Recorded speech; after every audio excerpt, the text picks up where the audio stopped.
বন্ধুরা, পনির দিয়ে এর আগেও তোমাদের সাথে অনেক রেসিপি আমি শেয়ার করেছি। আজকে তাই ভাবলাম কিছু অন্যরকম হোক, তাই এখানে কিছু পনির নিলাম, যেটা আমি গ্রেট করে নিয়েছি দেখছো। এর সাথে আমি মিশিয়ে দেবো পেঁয়াজ কুচি, কিছু লঙ্কা কুচি, ধনে পাতা আর কিছু মশলা ওর সাথে মিক্সড করব। দিয়ে দেবো স্বাদ মতো নুন,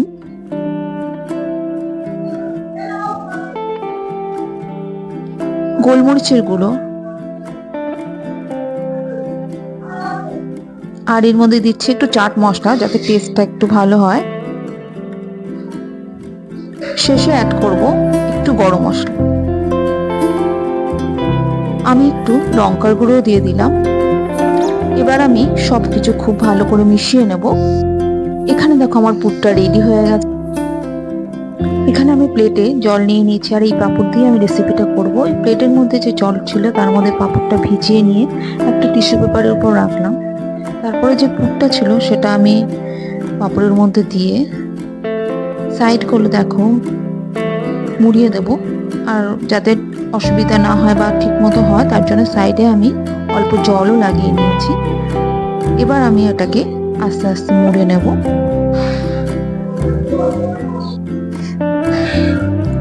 এভাবে আমি সবকটা বানিয়ে নেব।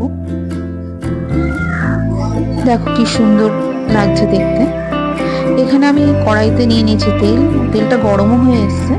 এবার আমি এক এক করে এর মধ্যে এগুলো ভেজে নেব। এটা সব দিকে ঘুরিয়ে ফিরিয়ে ভাজতে হবে যাতে কোনো দিকে কাঁচা না থাকে। দেখো আমি যেভাবে এদিক এপাশ ওপাশ করে নিচ্ছি, ঠিক এভাবে করবে, নাহলে ভেতরটা কাঁচা থেকে যাবে। এগুলো স্ন্যাক্স হিসেবেও খাওয়া যায়, মানে সস দিয়ে লাগিয়ে যদি কেউ বাচ্চারা খেতে চায় খুব ভালো মজা করে খাবে। এভাবে আমি বাকিগুলোও ভেজে নেব। ঠিক দেখো আগে যেমন ভেজেছি এপাশ ওপাশ করে, যাতে পুরোটাই ভালো করে ভাজা হয়।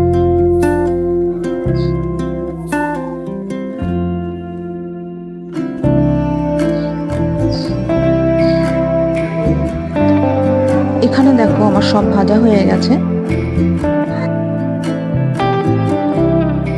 কড়াইতে যে তেলটা ছিল তার মধ্যে আমি দিয়ে দিয়েছি অল্প জিরে, আর দিয়ে দেবো সামান্য হিং। হিঙের গন্ধটা খুব ভালো লাগে। এরই মধ্যে আমি দিয়ে দিচ্ছি 2 চামচ আদা আর লঙ্কা বাটা। এগুলোকে আমি খুব ভালো করে কষিয়ে নেব প্রথমে। এখানে আমি মশলাটা ভালো করে কষিয়ে নিয়েছি। এবার আমি এর মধ্যে দিয়ে দেব টমেটো বাটা। 2টো টমেটো আমি কেটে রেখেছিলাম, যেটা আমি এর সাথে মিশিয়ে দেব। এবার আবার আমি ভালো করে সবকিছু কষাবো। এর মধ্যে আমি দিয়ে দিলাম হলুদ, আর দিয়ে দেব লঙ্কার গুঁড়ো, সামান্য জিরে গুঁড়ো মিক্সড করে দিলাম। শেষে দেব গরম মশলার গুঁড়ো। সামান্য জল দিয়ে আমি মশলাটা কষাবো যাতে নিচে লেগে না যায়।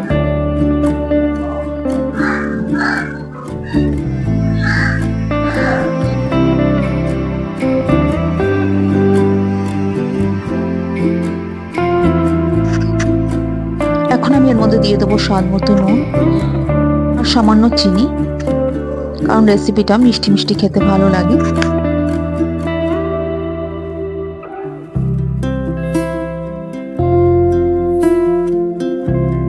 এর মধ্যে আমি কিছুটা জল অ্যাড করে দিলাম।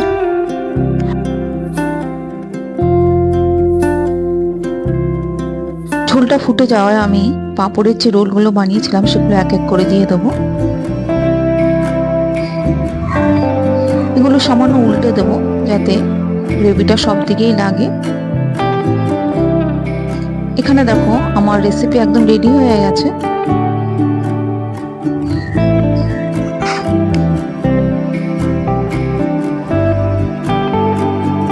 এগুলো আমি অন্য একটা প্লেটে বেড়ে নিচ্ছি। এবার গার্নিশিং এর জন্য আমি এর উপরে সামান্য পনির দিয়ে দেবো, যেটা আমি বাছিয়ে রেখেছিলাম। এটা আমি গ্রেট করে এর উপরে দিয়ে দিলাম, আর দিয়ে দিলাম সামান্য ধনেপাতা। এই যে ধনেপাতা দেখছো,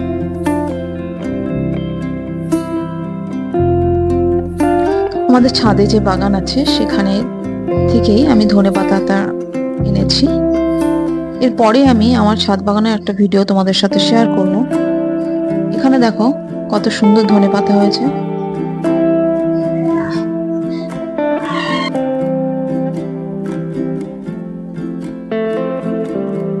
বন্ধুরা, আমার এই রেসিপি তোমাদের কেমন লাগলো অবশ্যই কমেন্ট করে জানিও, আর যদি ভালো লাগে লাইক আর সাবস্ক্রাইব করতে ভুলো না।